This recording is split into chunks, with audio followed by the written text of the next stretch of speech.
ورحمۃ اللہ وبرکاتہ۔ مذاکرہ شروع کرتے ہیں۔ سوال: دین کس کا ہے اور کس کے ذریعے سے بھیجا گیا ہے؟ جواب: دین اللہ کا ہے اور نبی کریم صلی اللہ علیہ وسلم کے ذریعے سے بھیجا گیا۔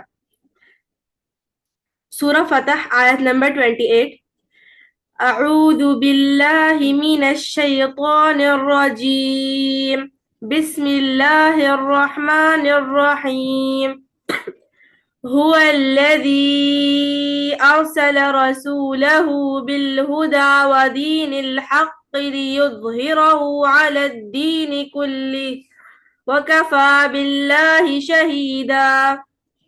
اردو ترجمہ: وہی ہے جس نے اپنے رسول صلی اللہ علیہ وسلم کو ہدایت اور دین حق عطا فرما کر بھیجا تاکہ اس سے تمام ادیان پر غالب کر دے، اور رسول اللہ صلی اللہ علیہ وسلم کی صدیق و حق عنایت اللہ کی گواہ کافی ہے، اللہ ہی گواہ کافی ہے۔ دوسرا سوال: دین کی اہمیت قرآن سے۔ سورہ مائدہ آیت نمبر 3۔ بسم اللہ الرحمن الرحیم، اليوم اکملت لکم دینکم واتممت علیکم نعمتی ورضیت لکم الاسلام دینا۔ اردو ترجمہ: آج میں نے تمہارے لیے تمہارا دین مکمل کر دیا اور تم پر اپنی نعمت پوری کر دی، اور تمہارے لیے اسلام کو بطور دین یعنی مکمل نظام حیات کی حیثیت سے پسند کر لیا۔ سورہ بینہ آیت نمبر 4۔ مخلصین لہ الدین، صرف اس کے لیے اپنے دین کو خالص کرتے ہوئے اللہ کی عبادت کرے۔ حدیث: طالب العلم فریضۃ علی کل مسلم، علم حاصل کرنا ہر ایک مسلمان مرد اور عورت پر فرض ہے۔ من یرد اللہ بخیرہ یفقہہ فی الدین، اللہ تعالیٰ جس کے ساتھ بھلائی کا ارادہ کرتا ہے اس کو دین کی سمجھ، دین کی فہم عطا فرماتا ہے۔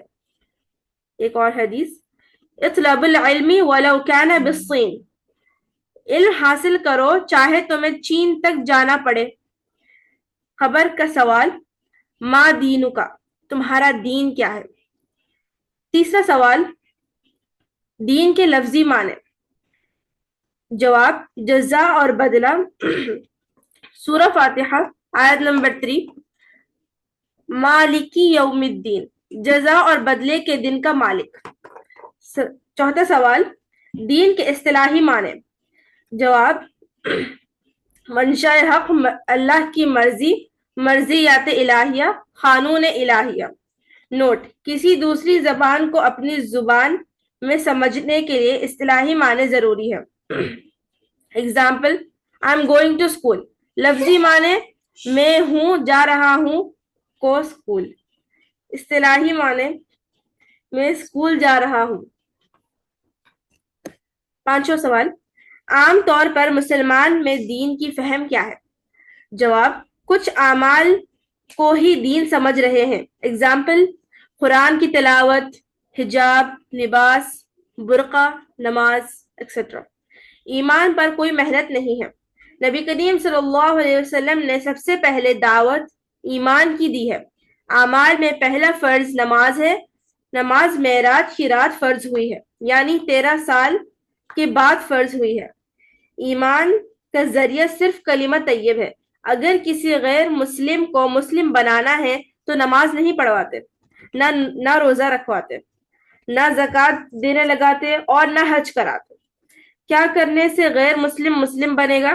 صرف کلمہ طیب پڑھنے سے ہی مسلم بنے گا۔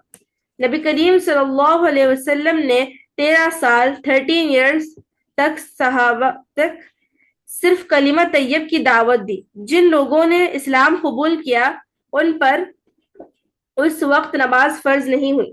صحابہ اکرام عرب تھے، عربک سمجھتے تھے، پھر بھی کلمہ طیب کو سمجھنے میں 13 سال لگے۔ پڑھانے والے نبی کریم صلی اللہ علیہ وسلم خود امام الانبیاء ہے، اور پڑھنے والے صحابہ جن کا مرتبہ انبیاء کے بعد سب سے اونچا ہے، ہم لوگ عجم ہیں، عربک نہیں جانتے، مگر ہم صرف کلمہ طیب کو عربک میں پڑھ کر اور ترجمہ سمجھ کر سوچتے ہیں کہ حق ادا ہو گیا۔ شیطان ایمان کا چور ہے، ایمان کا ذریعہ صرف کلمہ طیب ہے۔ جب ہم چھوٹے تھے تو نماز صحیح نہیں پڑھتے تھے، اب بڑے ہو گئے ہیں تو نماز صحیح پڑھتے ہیں، مگر ہمارا کلمہ طیب وہی ہے جو بچپن میں پڑھتے تھے، جو بچپن میں پڑھا ہے وہی کلمہ طیب ہے۔ اگر بچپن والی سوچ اور سمجھ قبول نہیں ہوتی ہے تو ہمارا بچپن والا ایمان کیسے قبول ہوگا؟ اسی سے اپنی بات کو ختم کرتی ہوں، دعا کرتی ہوں جو کچھ بھی کہا گیا سنا گیا عمل کی توفیق عطا فرما، کہنے والے کو اور سننے والے کو دونوں کو عمل کی توفیق عطا فرما، ہر دونوں کے عمل میں اخلاص عطا فرما، اسے قبول فرما لے، واسطہ نبی کریم صلی اللہ علیہ وسلم کا۔ اللہم صلی علی سیدنا مولانا محمد بارک وسلم۔